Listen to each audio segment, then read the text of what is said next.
यदि मुझे कुछ नंबर्स का सम करना है, like sum of natural numbers मुझे निकालना है 1 टू n, तो मैं कैसे करूँगी? हम देखते हैं इस वीडियो में। तो गाइज़, मैं सबसे पहले कोई नंबर फाइंड आउट करूँगी, मतलब जितने नंबर तक मुझे सम चाहिए। लाइक मेरी सीरीज़ में आप देख सकते हो 1 टू 5 लिखा हुआ है, पर मुझे आगे तक 10 तक चाहिए, 15 तक चाहिए, 100 तक चाहिए, 1000 तक चाहिए, कितना चाहिए? तो मुझे वो लास्ट जो वैल्यू है वो मुझे पहले यूज़र से पूछनी पड़ेगी कि वो लास्ट वैल्यू क्या है। तो इसके लिए मैं इंट n ले लेती हूँ, ठीक है? तो मैं सबसे पहले इसका लॉजिक देखती हूँ कि इस प्रोग्राम को लिखने के लिए मुझे क्या लॉजिक लगेगा। तो मुझे ये सम निकालना है 1 प्लस 2 प्लस सो ऑन, जो चलता जाएगा उस नंबर तक। तो माना कि मैं एक वेरिएबल काउंटर आई लेती हूँ। तो सबसे पहले जो आई की वैल्यू हो जाएगी वो होगी 1, क्योंकि मैं जो लूप चलाऊँगी मेरा वो 1 से चलाऊँगी। तो फिर उसमें एक सम वेरिएबल मानूँगी, तो वो उसमें ऐड करता जाएगा हमारे, और सम को हमें 0 से इनिशिएट करना पड़ेगा, अदरवाइज़ वो गार्बेज वैल्यू स्टोर जो ऑलरेडी होती है उसमें, वो उसमें ही हमारे काउंटर्स को ऐड करता चला जाएगा। तो हमें पहले सम को इनिशिएट करना पड़ेगा, और जब मैं प्रोग्राम लिखूँगी तो और अच्छे से क्लियर हो जाएगा। तो ये 0 से इनिशिएट करते हुए हम 1 ऐड कर देंगे, and similarly I equals to 1 जब ऐड हो गया तो हम आई इक्वल्स टू 2 पे जाएंगे। तो जब आई इक्वल्स टू वैल्यू 2 हो गई तो सम में, अब सम में पहले 0 था लेकिन 0 में 1 ऐड हो चुका है, तो 1 में अब ऐड होगा हमारा 2। तो ऐसे ही आई इक्वल्स टू अब 3 हो गया, क्योंकि आई इंक्रीमेंट भी होता जा रहा है ना धीरे धीरे। आई प्लस प्लस से हम इंक्रीमेंट ऑपरेटर से इंक्रीमेंट करते जा रहे हैं। तो आई इक्वल्स टू 3 हो गया, तो अब सम में जो होगा हमारा ऐड वो 1 प्लस 2 हमारा 3 हो गया, तो 3 प्लस 3 हमारा ऐड होगा, एंड उसके बाद आई इक्वल्स टू 4 हो जाएगा। तो आई इक्वल्स टू 4 में सम इक्वल्स टू हमारा हो जाएगा 3 और 3 6, तो 6 में हो जाएगा हमारा 4, 6 प्लस 4 हो जाएगा। ऐसे ही आई इक्वल्स टू 5 जब होगा इंक्रीमेंट होके, तो आई इक्वल्स टू से एस इक्वल्स टू 10 में हमारा 5 ऐड हो जाएगा। सो ऑन ये चलता जाएगा, तब तक चलेगा लूप हमारा जब तक कि आई की वैल्यू हमारी इक्वल्स टू n नहीं हो जाती है, जो यूज़र हमें देगा वैल्यू कि हमें कहाँ तक सम करना है।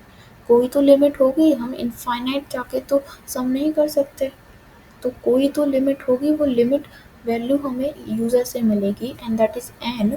तो जब वो आ जाएगा तो हमारा s इक्वल्स टू जो भी हमारा नंबर होगा उसमें प्लस n हो जाएगा, हमारा नंबर ऐड हो जाएगा। जो भी हमारा नंबर होगा, अभी मुझे नहीं पता है कि कौन सा नंबर होगा, तो वो उसमें ऐड हो जाएगा।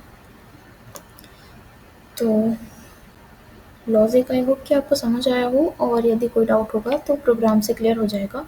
तो अब हम प्रोग्राम लिखते हैं। तो इंट n मैंने एक आई नाम का वेरिएबल माना, एंड जो सम मैं बता रही थी तो सम 0 कर लिया। अब मुझे यूज़र से जो n की वैल्यू है, मतलब जो लिमिट वैल्यू चाहिए होगी, तो input numbers input number to limit the some.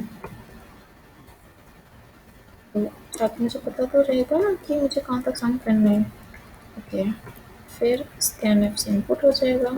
Scan F percent D इसलिए लिए क्योंकि इंटीजर है हमारा टाइप, जो एन का है, एड्रेस ऑफ एन। फिर ओके, अब मैं फोर लूप चला दूंगी।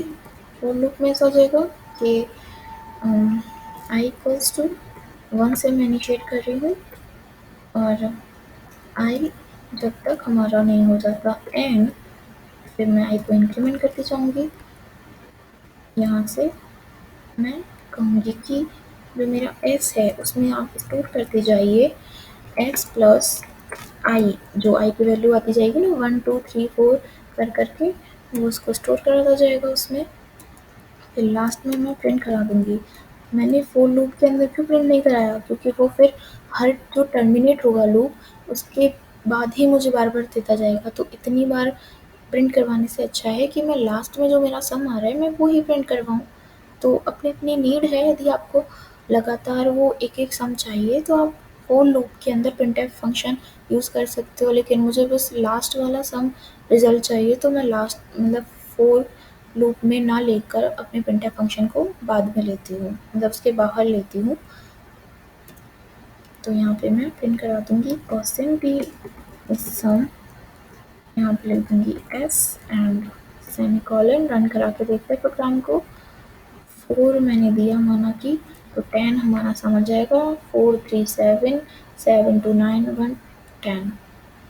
सिमिलरली मैं 6 देती हूँ, 6 का 21 बिल्कुल करेक्ट है, आप कैलकुलेट कर सकते हो। 4 का 10 आया था तो 10 प्लस 5 प्लस 15 प्लस 6 हमारा 21 आएगा, तो एकदम सही है हमारा। हम एक और चीज़ लेकर देखते हैं, क्योंकि यहाँ पे एक चीज़ रह गई है, ज़ीरो। ज़ीरो हमारा सम आया है क्योंकि हमने ऑलरेडी एस ज़ीरो दिया हुआ है और हमारा जो for लूप है वो i इक्वल्स टू 1 से स्टार्ट हो रहा है, तो वो उसमें जाएगा ही नहीं, वो पहले ही बता देगा कि हमें जो सम है वो ज़ीरो है। ओके, तो आई होप कि आपको ये प्रोग्राम समझ आया होगा। यदि कोई दिक्कत है तो आप मुझे इंस्टाग्राम पे मैसेज कर सकते हो।